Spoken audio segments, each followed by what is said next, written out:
Para vocês que acompanham o canal, hoje nós vamos continuar o nosso projeto do sistema de controle de temperatura, depois da vinheta.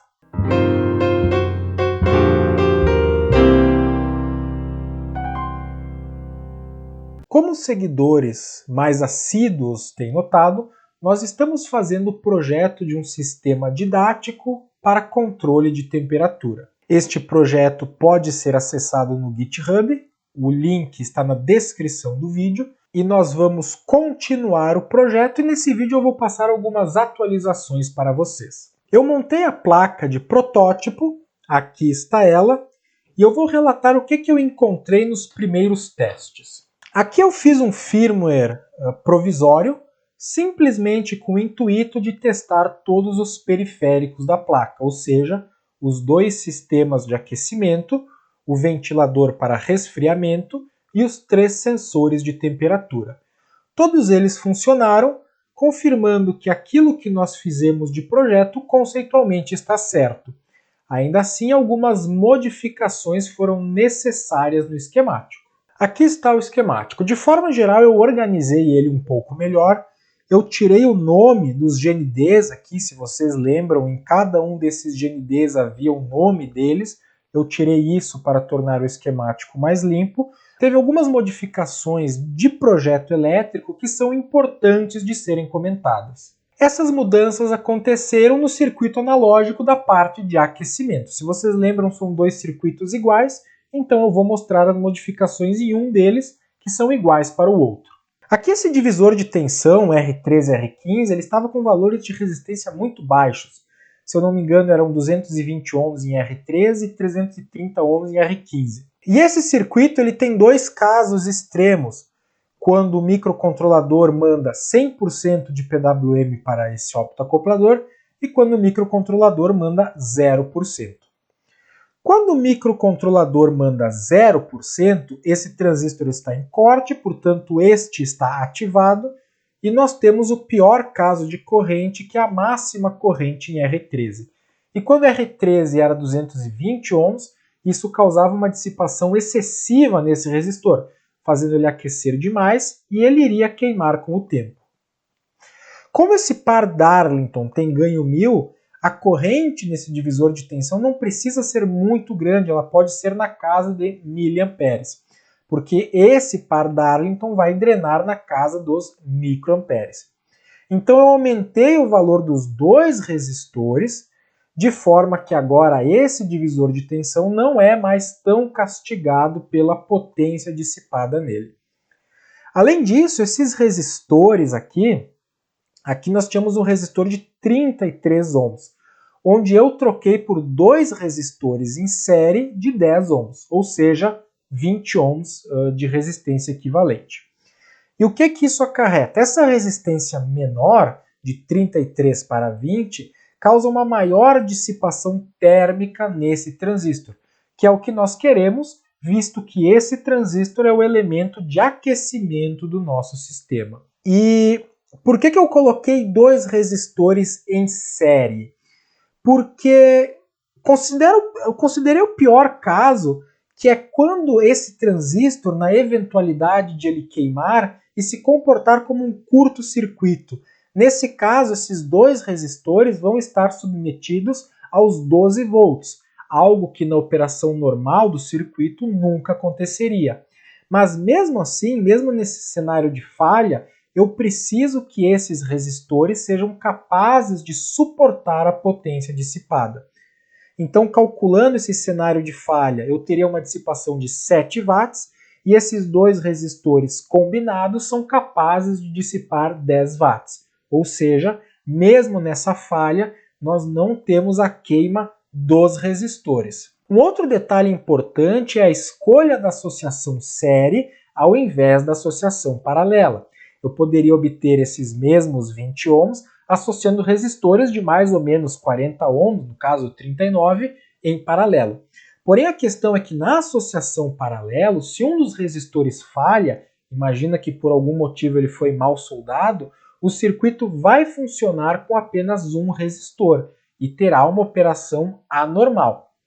Aqui no caso da associação série, se um resistor falhar ou for mal soldado, esse circuito não vai ter uma operação anormal, ele não vai funcionar de forma alguma, ficando muito fácil identificar que há algum problema.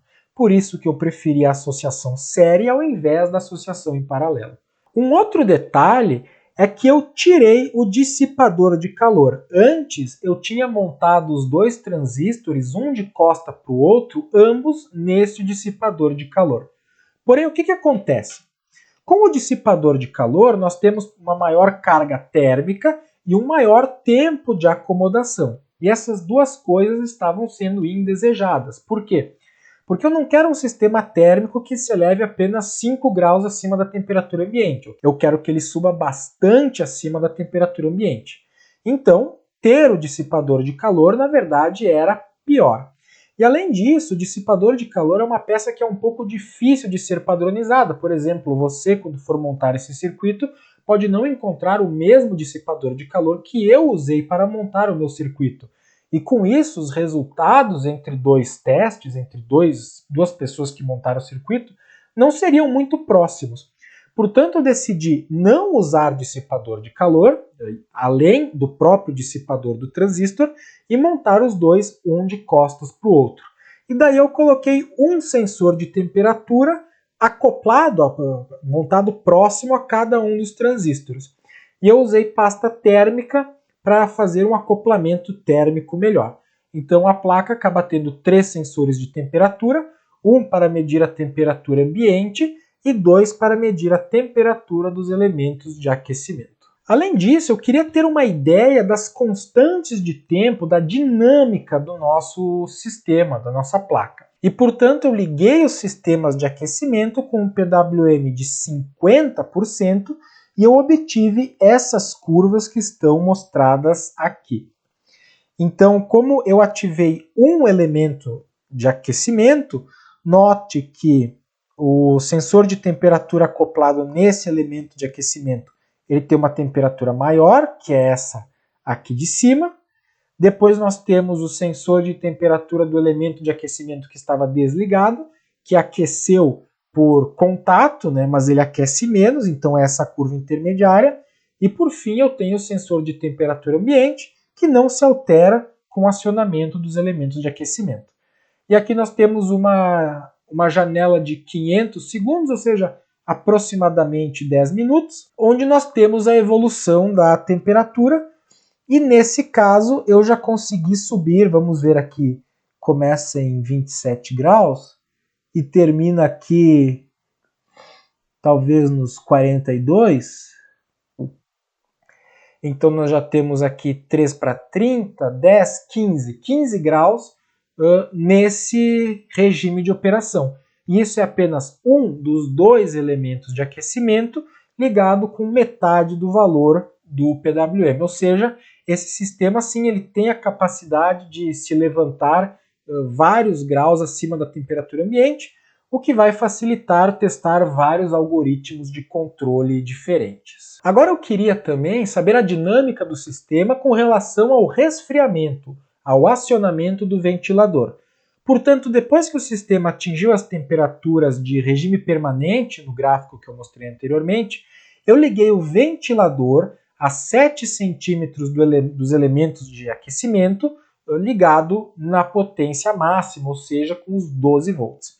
E eu obtive essas curvas. A gente nota que a dinâmica de resfriamento é mais rápida do que a dinâmica de aquecimento, algo que era esperado. E essas dinâmicas aqui, elas acomodam na casa de 3 minutos. Então, por um lado, tem uma dinâmica de 10 minutos de aquecimento, e por outro lado, eu tenho uma dinâmica de 3 minutos. E esses valores de tempo vão dar uma boa ideia de qual que deve ser a taxa de amostragem da comunicação com essa placa. E isso nos leva à estratégia que eu vou utilizar para implementar a programação dessa placa.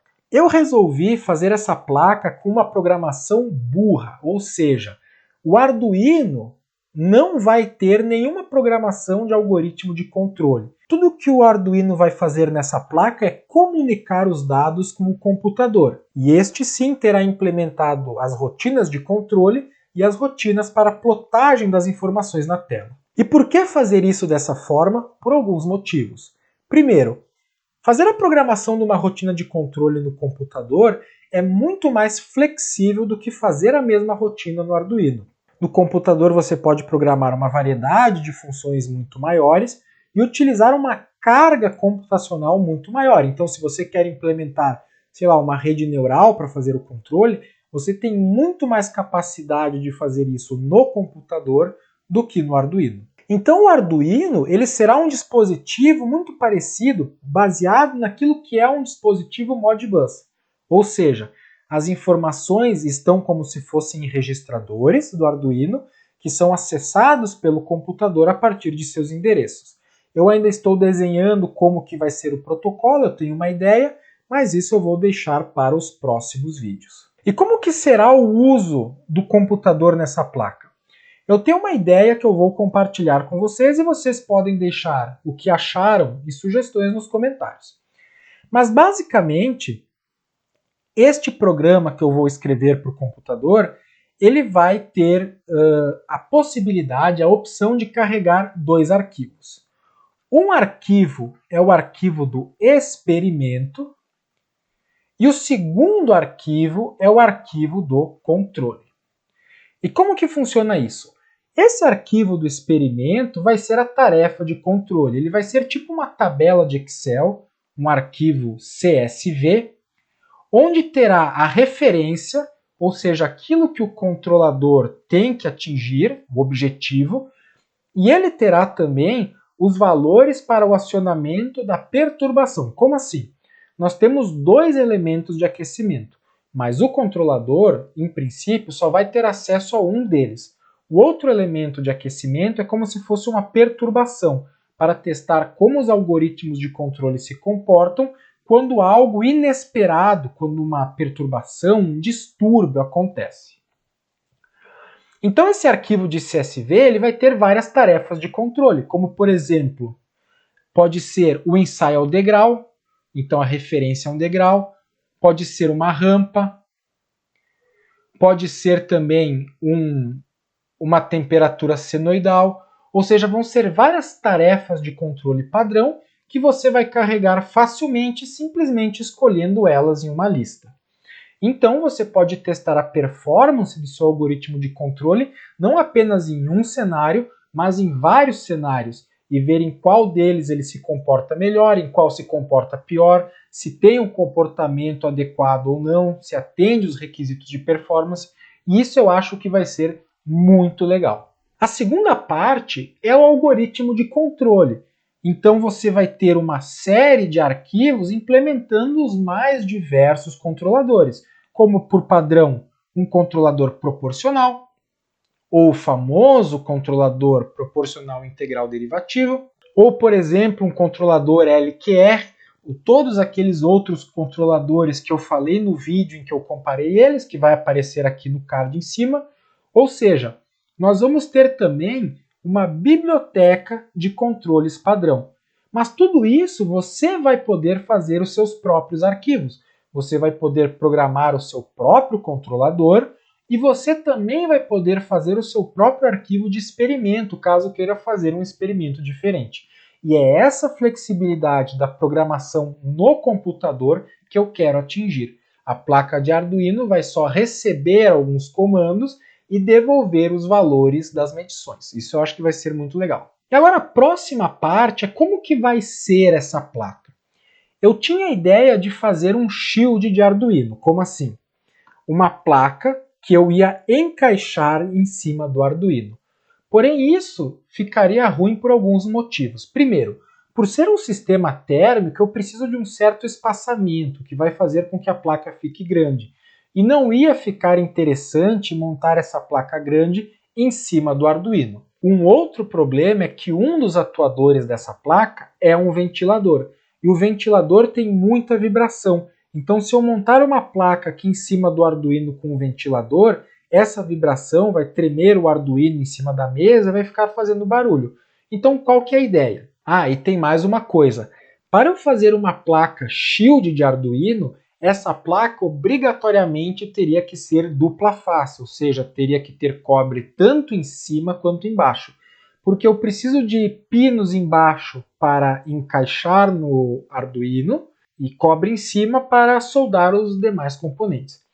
E uma placa dupla face ela acaba sendo significativamente mais cara do que uma placa face simples, o que também dificulta a prototipagem por terceiros. Então a ideia vai ser montar uma placa com um tamanho similar a esse aqui, onde eu terei os pinos em que eu vou encaixar um Arduino, eu terei nas 4 extremidades aqueles pés de borracha para a placa, o que vai facilitar colocar em cima da mesa e que não fique tremendo e fazendo barulho, e eu vou ter bastante espaço para montar os demais componentes térmicos com espaçamento adequado, e eu acho que assim vai ficar bem melhor. Esse vídeo termina por aqui, vocês estão devidamente atualizados sobre o andamento desse projeto.